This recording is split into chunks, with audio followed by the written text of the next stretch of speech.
right here on the Rich Eisen Show in studio. The 40th overall pick of the 2007 draft of the Miami Dolphins, now one of the top throwing coaches in all the land. John Beck here in person. Good to see you, John. How are you? I'm doing good. That sounds like a long time ago, the 2007 draft. Tell me about it. Wow.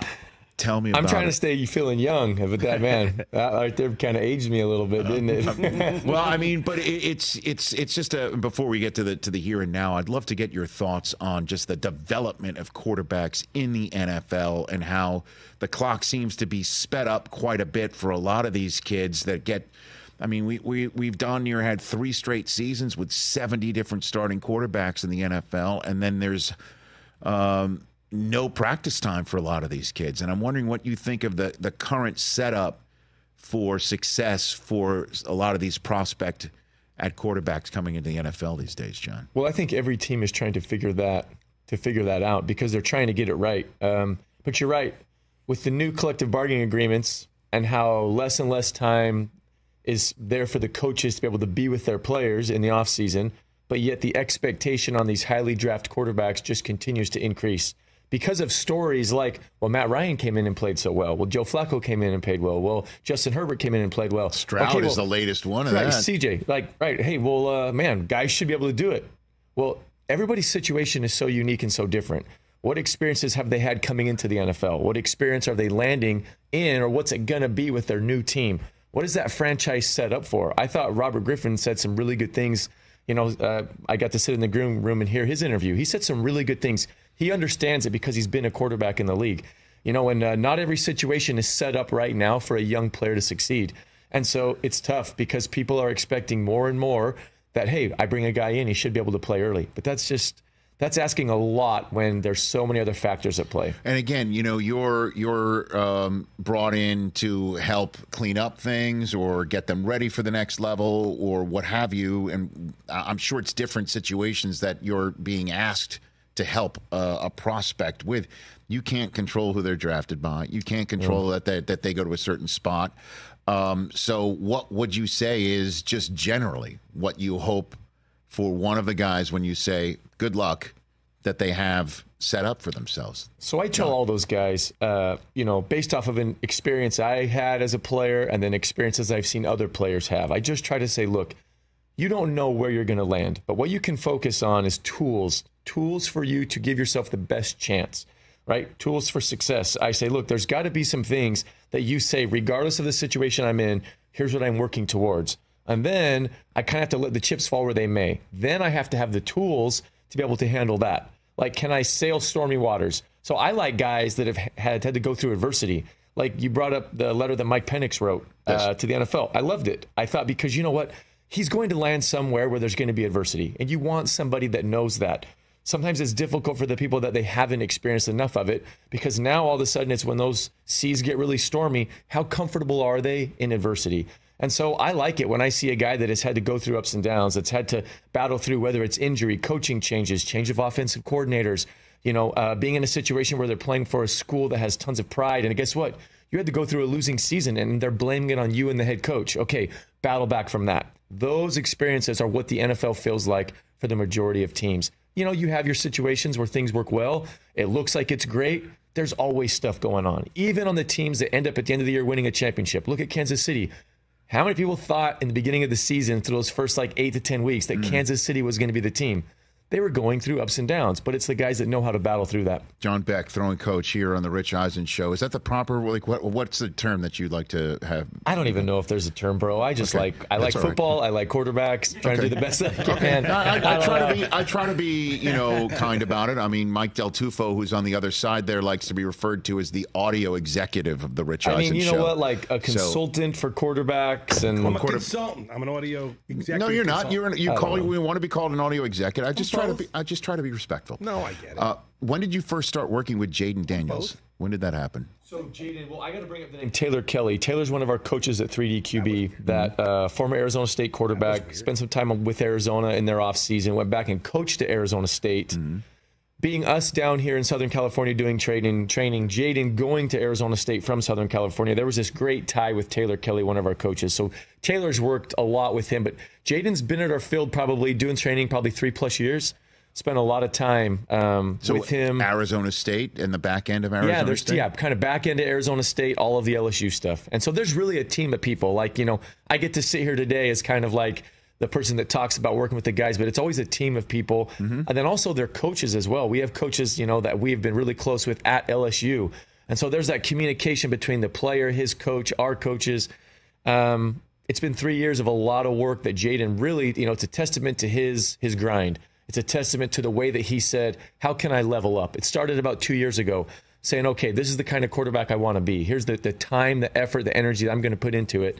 And he dedicated himself, and it showed up in a lot of ways. And, as crazy as this may sound, Taylor Kelly, the person whose name I brought up, last summer, he said, guys, watch, I think he's going to win the Heisman. And it was after a workout where we had a bunch of NFL guys on the field, and then Jayden brought his LSU wideouts out to the field. And when they got done throwing, he goes, I think he's going to win the Heisman. And because he just had a certain way? I mean, the way that he was performing, the way that it looked, and also the ability that he has, the ability he has to take off with the football. He just has that added element that is not just okay, but it's elite. And we got to see how he progressed as a thrower. There's like this 20-month period that we talk about that we say that guy improved so much as a thrower.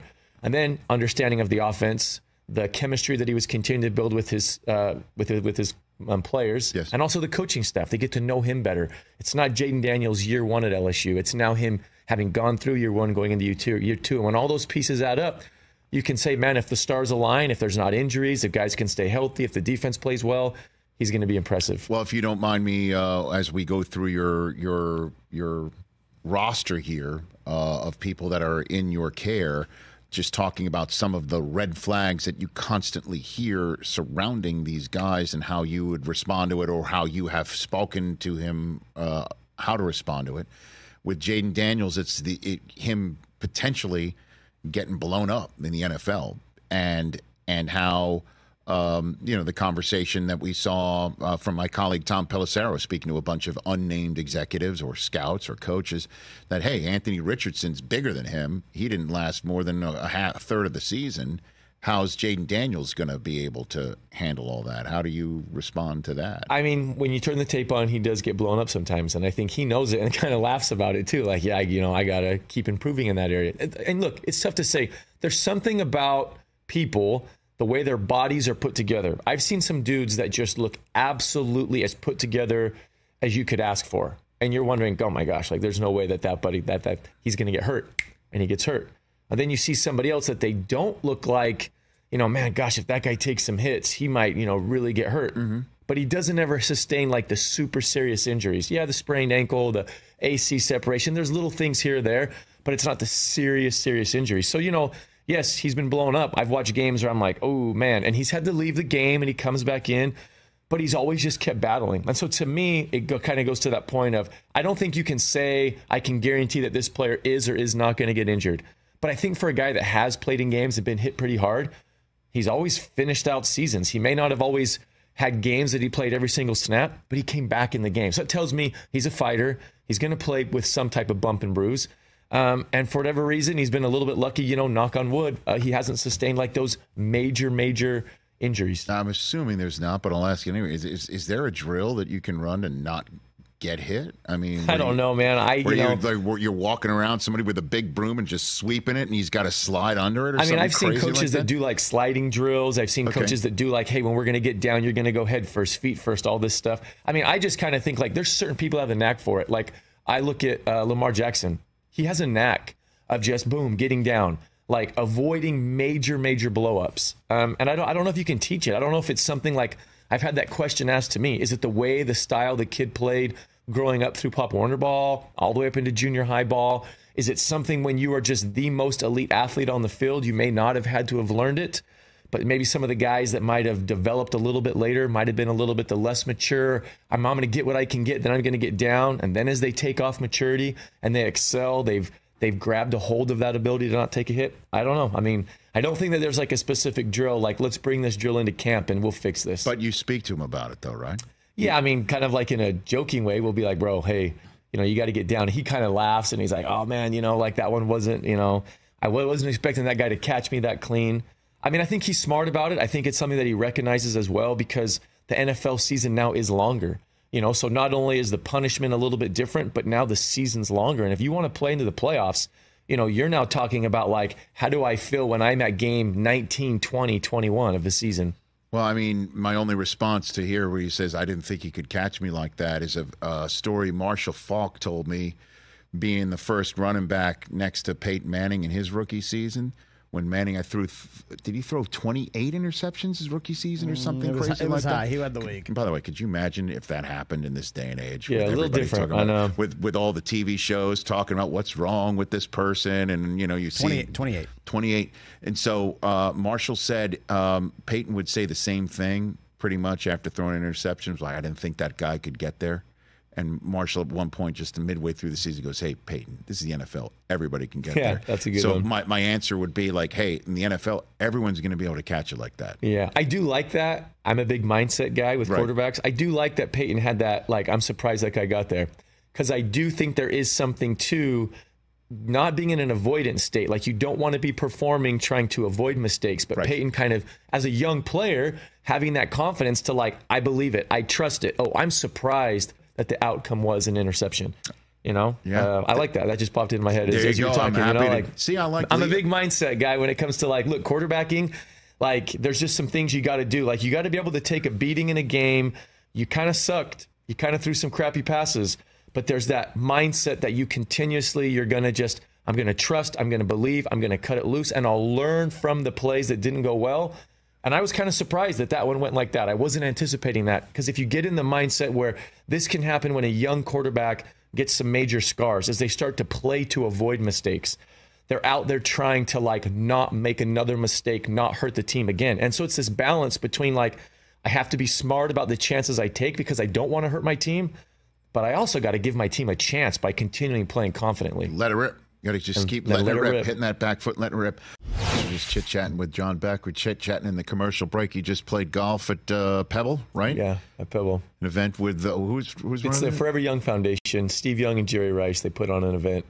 Is that the BYU connection there? It is. Steve's always been great. When I played in BYU and in the NFL, I always got to be involved in the Forever Young events. Okay. They do one in Arizona, one at Pebble Beach, and one in Park City, Utah. Okay. Now in terms of status as a quarterback, if you're bad at golf, that is just unacceptable, right?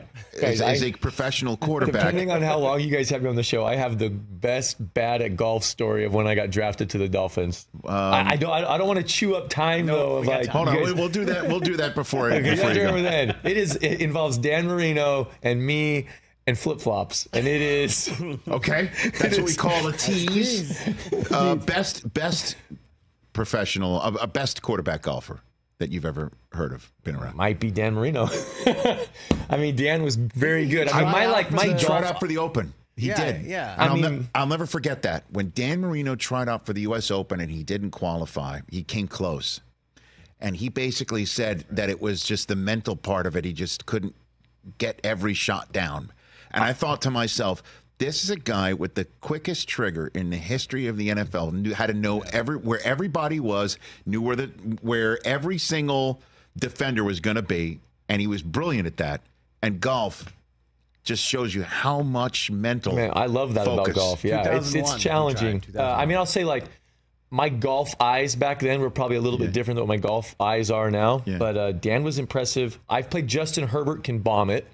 He wants to be more consistent, but he's very talented. By the way, that sounds like it tracks with Justin Herbert back on the Rich Eisen Show with John Beck. Segue into we can talk about and J.J. McCarthy. He's a talented golfer. Very good. And we can roll that right into J.J. Look at you, John Beck, transitioning himself for our radio audience. We were talking golf and quarterbacks in our Roku only segment, but good to have you transition because J.J. McCarthy, obviously, I'm biased when it comes to him, and I just loved watching him play at Michigan. I'm going to miss the heck out of him because just the way that he commanded everything was awesome. Best one when Harbaugh said he's the best quarterback Michigan's had. You're agreeing. You're like, well, I don't know how you could say no to that because Brady at the time was splitting reps with Drew Henson. Yeah. He had nothing to do with that.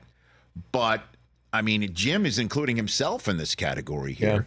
I know. I think that's cool too. When a guy can say somebody that was great at Michigan that, fans revere and love him and everything. And Jim's like, no, I think this guy is better. That's pretty awesome of Jim. And look, it's easy to love a lot of stuff about JJ. I've been super fortunate.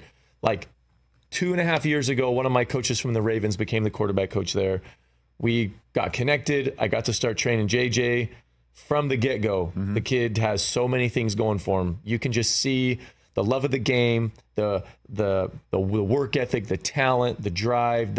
He has so many pieces. And it was very cool to see it play out on the biggest stage of Michigan to put together a year like that. And here's the thing, too. I sat in the stands for that TCU game. I was there for the playoff game. Me too. He made some great plays. And I know there was a couple plays here or there that he's like, oh, I wish I could get that one back.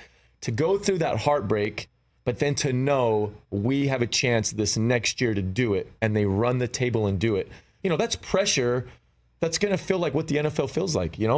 Like there was an expectation that they felt. There was, as they were going through this thing, people are saying, could Michigan be the best team? And when you're the quarterback of a team like that, whether or not how many times you throw a football in a game, you still deal with what it feels like to be the pressure of a potential national championship team. Well, and again, the red flag for him, and as we brought up, with Jayden Daniels, and when we talk Penix, I'll bring up a red flag that's specific to him as well. The red flag for J.J. McCarthy is exactly what you alluded to.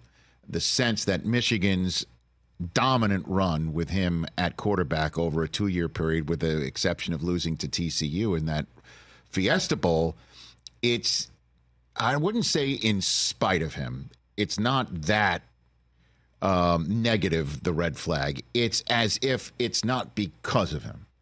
And the quarterback, that's what you need, is to win games. What the championship games is, we're winning because of you. You're putting us on your back, and he's never been asked to do that. How do you respond to that? Well, I think it's okay for me to share this. Like, I sometimes obviously know things that I don't share. But I think it's okay to share this. Like, JJ knows that. Teams ask that. Teams ask, why did they take the ball out of his hand? Or why did they take the air out of the ball to win football games? And his response, I thought, was great. And I feel comfortable sharing that.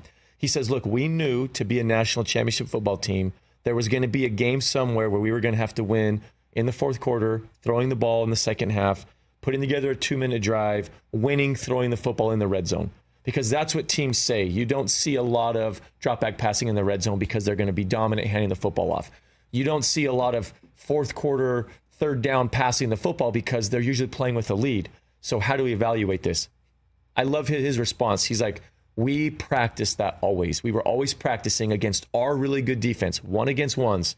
We practiced 2-minute drives. We practiced third down drop back passing. We practiced red zone passing because somewhere along the way, if we wanted to be and achieve what we were set out to do, we were going to have to do it. So we practiced it. So he's like, I know my reps that everybody sees on game day, it doesn't show all of that, but I know all the work that we've put in as a team, that I've put in as a player in that aspect of my game, in practice against a great defense. And they did it against Alabama. They had to come back in the fourth quarter, throw in the football, win a game against Alabama. So, in the game that he needed to do it, he did it. But I know that in the evaluation, that's the thing that all teams, they all ask that. They ask that of him. They ask that of me. They ask that of, I'm sure, his coaches.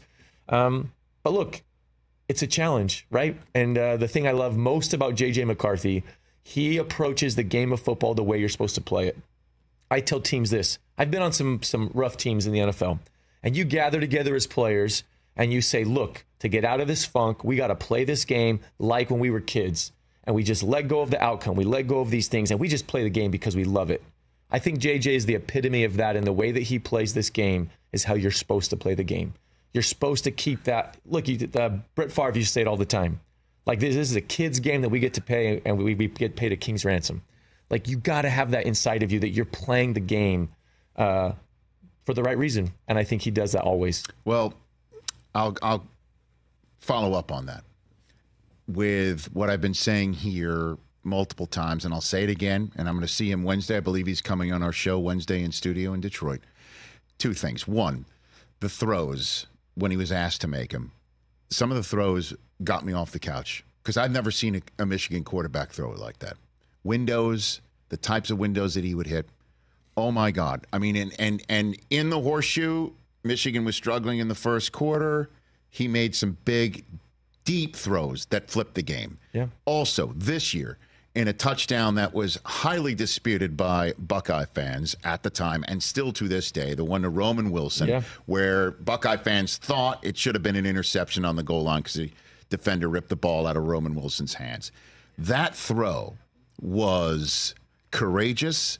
It was eye-popping. It was exactly what you want. Second, window type throw. Like you want these types of throws from your quarterback at the professional level. That's one thing. Two, in this day and age, John Beck, we're talking about transfer portals. We're talking about NIL, where if you're not getting the spotlight or platform that you think can showcase your game, you're out of there. If you're not maybe making as much money as you possibly can because you're not getting the platform or the spotlight that you're getting, you're going to complain. You're going to talk about it. Knowing this could be his last season at Michigan, hands it off 32 straight times against Penn State, isn't asked to put it on his arm. How many times did he publicly complain about it? I'll give you the answer. It's Mike Sanderstill's number, 0. 0. That's what you want in a kid at the next level. And I have now said my piece. You know what I'm saying? I get it. I'm clearly pounding the table, but I also understand when you see somebody like Drake May, who's bigger, and 2 Heisman Trophy winners also in this mix, that he's not going to be number 1 overall. I understand that, And I think for his sake, I always want to see the quarterbacks go to the best place for them. Sure. It's always exciting to go high. You want to, man, it sounds cool, right? Go high as you can. JJ's going to benefit from more experience in doing those things at the NFL level. The one thing I always say to guys is, look, be competitive. You have to be, quarterbacks should be the most competitive dude on the field. But don't compete on draft day of feeling like you have to go higher than somebody else or your pick needs to prove to you how good you are.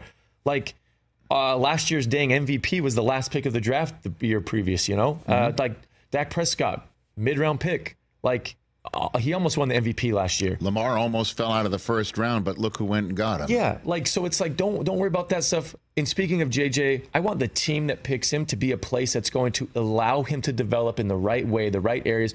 We already know the kid checks all the boxes of so many things. Right. And like you say, we want to be able to give a guy first-round money and know that he's still going to be a team player.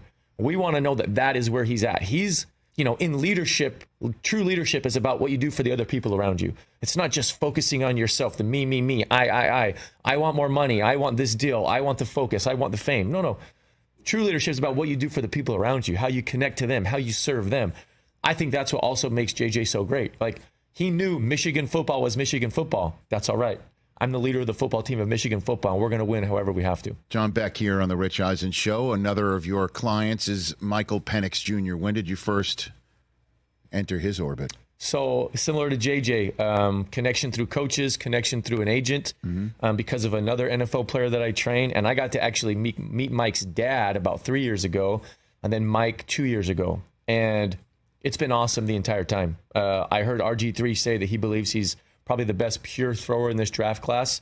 And it would be hard to be more pure than Mike. What makes it so pure? I mean, we talk frequently on this show that NFL films can't wait for him to get to the next level because that's the spiral that they zoom in. Like they love the spiral zooming in, and he's got an NFL film spiral. Yeah, and I'm not taking away from anybody else's spiral, right? Right. I mean, Mike's arm action with the ball and how it comes out. I mean, look, there's a combination of some things. It's his arm action, it's his hands, it's the ball, it's so many things. But whenever receivers that haven't seen him before get out on the field, they always, oh man, that guy's ball is just humming and it is pure.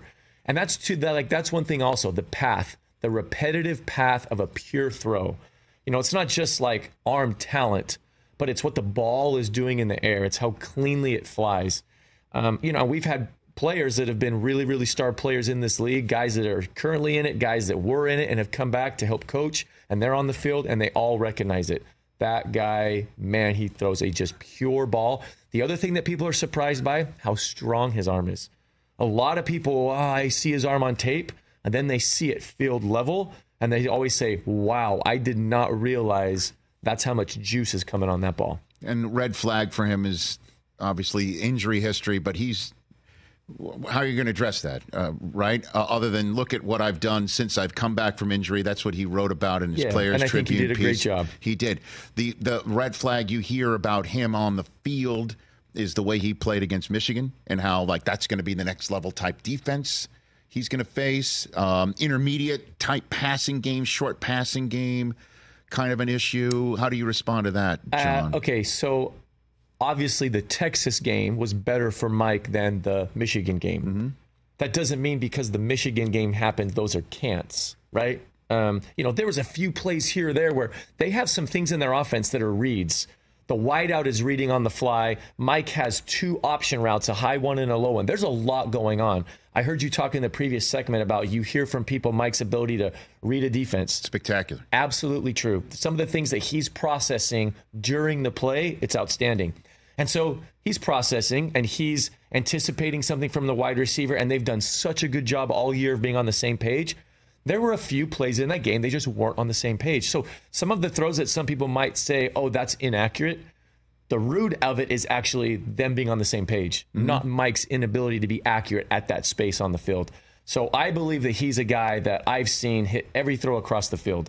And the things that he's worked on and moving off of the spot were on full display in the Texas game. And so I think teams that really like Mike, they're looking for the things that say, here's what we're getting, and then here's how we can help take that to the next level. Some people are trying to discredit Mike. They're going to say, well, look, that's proof of why he can't do that. You can find what you're looking for. That's the bias of things. And I just think the teams that like him, they're the ones that are seeing some of those plays in the Texas game, in some of the championship games he played in, and saying, see, there's proof again that I know what I'm seeing is there. Also, isn't processing one of the most important, if not the most important traits you want to have in a prospect going from one level to the next? Absolutely. Because, my goodness, our defensive coordinators really good in the National Football League, and Rod Woodson once told me the most adaptive creature ever created is an NFL defense, that they will adapt week to week, season to season, quarter to quarter, 100%. I mean, processing is kind of big. Yeah, it's huge. When I first get guys, whether I've had experience with them or not, I like to go through, give me your 3 best college games, give me your 3 worst. That's the starting point. Right. And let's go through what you're processing on the field. It starts with the way you're calling plays. How's your offense structured? How do you have to memorize a play? How do you have to speak a play to your teammates? What's coming in? What's going out? Okay, now defensively, what are you being asked to look at through the entire picture? What are you being asked to process? How much of a game plan are you needing to retain? And can you pull back on draw on that information in split second? That's what an NFL coach wants to know, because he doesn't want to feel limited by the processing ability of the quarterback so that now he can't do what he wants to do in a game plan. What he wants is to be able to understand where that guy's coming from. So now I can give you the game plan and I can understand that you're processing at a high level. So then our communication throughout the week on game day, we're hitting on this level. It's really hard for coaches because if they feel they're here, but the process of their quarterback is here, they can't stay up there. They have to come to his level.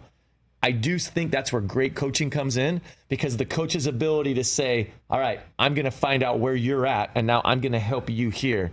When it's tough on quarterbacks is when the coach is up here constantly getting frustrated as a player down here. That gap actually hinders the progress of the team. Fantastic. John Beck here in the Rich Eisen Show. All right, I'm going to remove you from this lane of just your prospects and potentially put you in a lane where you're not usually talking about it, but if you don't mind, turn you in a little bit of a pundit here. How many quarterbacks do you think go in a row to start this draft? Ooh, I mean, I definitely think that it's going to be a 1, 2, 3. You do? Yeah, I for sure do. These are conversations that, after we're off the field, right? Me and my partners, we go up to the office. All right, what do you think is going to happen? Right. I do think it's a 1, 2, 3. I think, Arizona, I think it'd be really easy for them just to stay there because, I think all the people that are guessing who they're going to pick, I think they're right. I think it gets really. You're talking about Marvin Harrison Jr. You told a story in the break about you were at CJ Stroud's pro day. And Marvin, as an underclassman, was able to catch balls at CJ's pro day. And you could just see the scouts and the GMs just, oh my gosh. Like, you'd have thought that it was also a day for people to watch him, even though he was just helping CJ. But it was, very, very, very impressive. That good. Yeah. Okay. And I heard that he told some scouts that day, I hope you got a good look because this is going to be my pro day. I mean, well, he didn't need to do anything else. I mean, look, like I'm not opposed to the guys that have already shown so much. Like, what's a pro day? What's a pro day really for? You're going out there in shorts and a T-shirt. Like, I like that the quarterbacks go out and throw because what the quarterbacks get to do, they can show some things to the teams that maybe the teams haven't seen a lot of on tape. Or sometimes we can cater to what their offense is going to ask of them. All right, let's throw a little bit of that in this pro day. Or let's show some things that, the coaches ask, well, I haven't seen enough of this. Can you show some of this on the pro day? Awesome. But man, if you're a wide receiver, like you got to be smart also. Like Rome, he didn't do Washington's pro day. And I didn't think one thing about it because I'm like, what do you have to prove on pro day? You've ran all of these routes. They can see you get in and out of breaks. They can see you go stretch and catch a ball over their shoulder. They can see so many of those things. He did the combine too. I mean, as well. Sure. So I kind of interrupted you there. I'm sorry to do that. So you said as Arizona does what you think they're going to do at 4. I think 5, 6. I think all of those picks is where it gets really interesting because I do think that it's going to be teams have to decide, do we then trade up for the quarterbacks that are there? And how far do we think we have to trade up, or do we think they can fall to us? Like I know that everybody's wondering, well, what's Minnesota going to do? Like I think they have a decision have to make of, do we go up, or do we see if somebody comes to us? Do we try to figure out what the Giants are doing? Do we try to figure out what some of these other teams are doing, or do we feel like, instead of trying to figure out what they're doing, let's just do like what San Francisco did 3 years ago, where they said we're just going to make sure we get the pick of whoever is going to be after that. Well, I think this may sound crazy, but now I can say whatever I want to say, and it's now been inoculated with me saying it sounds crazy. But if you look at the Giants with Daniel Jones injured, and obviously before he got injured last year, what he looked like, and I apologize if any of these are your guys. Okay. And then you look at, Aiden O'Connell is sitting in Vegas, and you've got Stidham in Denver. That the one team that could actually come through this draft, if they don't get any of these guys to fall to them, that can just say, let's see what we got, is Minnesota, because Sam Darnold could be like the next Goff or Baker Mayfield. And I understand that the idea is to get the next Mahomes. I get it. Or the next Stroud. But I don't know if Minnesota has to do what I think the other teams that I just mentioned have to come away with in this draft. My 2 cents. Well, I think Sam's talented. And look, Sam's a guy that I root for. He's a San Clemente kid from down, South County, Orange County. I think that he's a guy that had to go through the Jets situation. There's a lot of those. You have to battle through that, Right. And so he's a guy I'm pulling for. He's a guy that went to Carolina, played in games. He's a guy that got to be in San Francisco and got to be around. I love when quarterbacks get to be around certain coaches, around certain situations. Maybe they're not taking all of the snaps, but they're bringing all of that information and data and experience into their own game. And so, yeah, if he's starting for them, I mean, I think that there's some really good things that can happen for Sam and for the Vikings.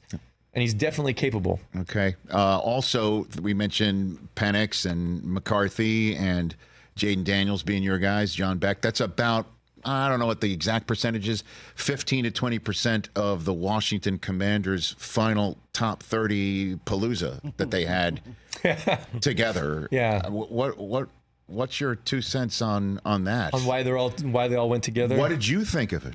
I mean, I just, look, I would say Adam Peters, I know Adam really well. Yes. And I think he's doing what he wanted to do. Saying that What's the idea behind it? I don't know, Okay.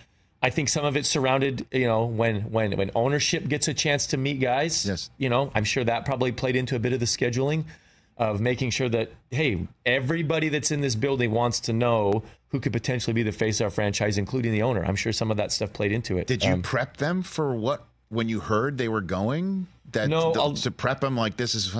Teams have spoken to them. Our prep a lot deals with the combine interviews, private workouts and all that stuff. At this point in time, they have a good idea. They just kind of want one final little all right, let's kind of do this one more time. But what's the one more? You know what I mean? I don't know. I mean, look, Topgolf and. A lot of the times it's in the building. Like a lot of the times it's let's walk them through the building. Let's introduce them to all the people in the building. Let's just see en masse. What would it be like if they came into our building? Look, all three of them are great dudes. Like, I can give you tons and tons of reasons of why all three of them would be great picks. And I can also tell you why, regardless of NFL franchises, where all of those guys, I would say, I hope that this or this or this does not happen to them. Because I just don't think that there are just quarterbacks that are immune to disaster. Like, throw me in a disaster and it'll just go great because you picked me. Like, I don't agree with that at all. I think I love the sport because it's a team sport. It's very hard on quarterbacks because it's a team sport at times. And it's very great for quarterbacks because it's a team sport at times. It's the ultimate challenge for, you have ownership, you have administration, you have coaches, you have players, you have all of these things. And there's this figurehead of the quarterback. And so much of it flows towards him, good or bad. The crap from upstairs flows down towards the quarterback. And the great that the room creates helps lift that quarterback. Well, I've heard so many theories, again, on my phone, text calls about this Washington Commanders prospect-a-palooza being they wanted to just jam everybody together and see who might, wind up being in the punch bowl. You know what I mean? And sticking out. Yeah, people sometimes do that. Or they're like, last 20, 30 years in this town with this franchise, we've had a reputation, and we want to show everybody, hey, in 4 to 5 years from now, if you're a free agent, you saw what we were like.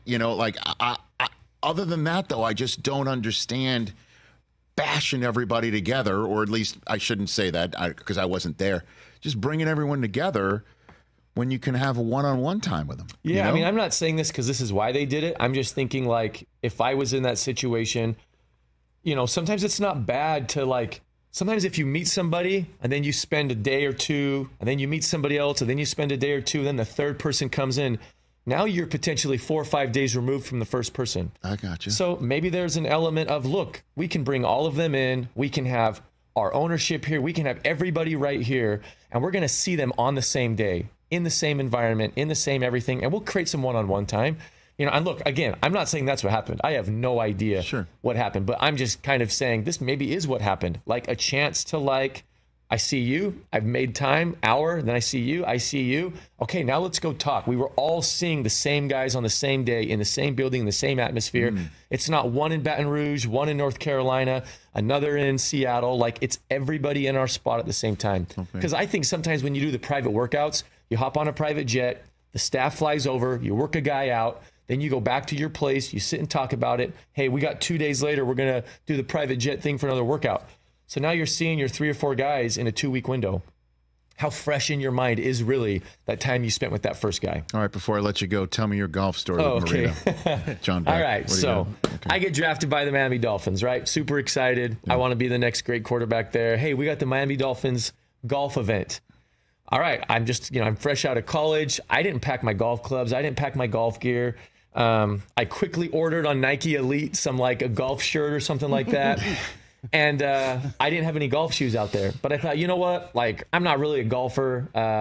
At that time in my life, if I could pick between golfing or, going and fly fishing on a river or hunting, I chose the being in the outdoors, hunting and fishing. So, but it's cool. I'm just going to go play in this event. I'm a rookie. I'm not really that important in this event. I roll up. The head guy finds me. Hey, John, your cart's right over here. I walk up to my cart. John Beck, Dan Marino.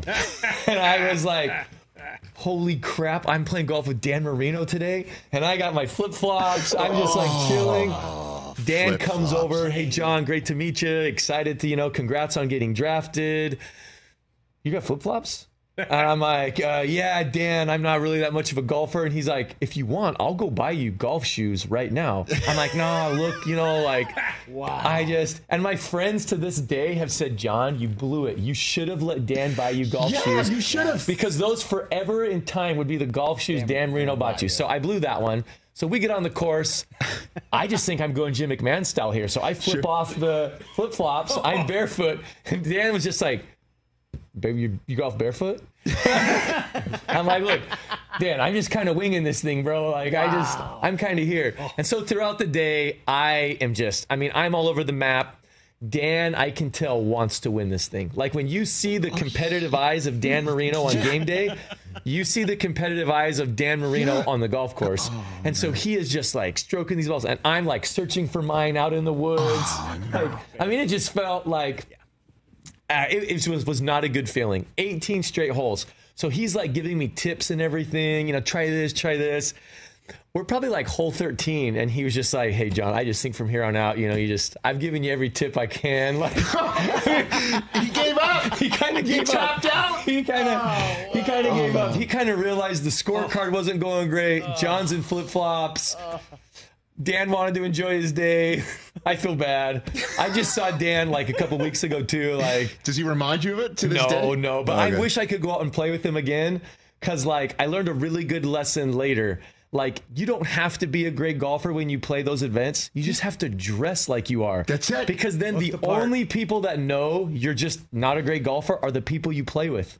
But everybody else just assumes, well, he's dressed like a really good golfer. Well, next time you go there, though, I would suggest go in flip-flops so you can get free shoes from Dan Marino. Yeah, get I know. that one right. I should have done it. That's the mulligan you should take. Wow. Thanks for coming, John. Yep, you're welcome. Really appreciate all this time. Congrats on everything that's going on in your career, and best of luck to every last kid that you've been helping out. So Thank you. Catch the Rich Eisen Show every single day on the Roku channel, 12 to 3 Eastern, for free.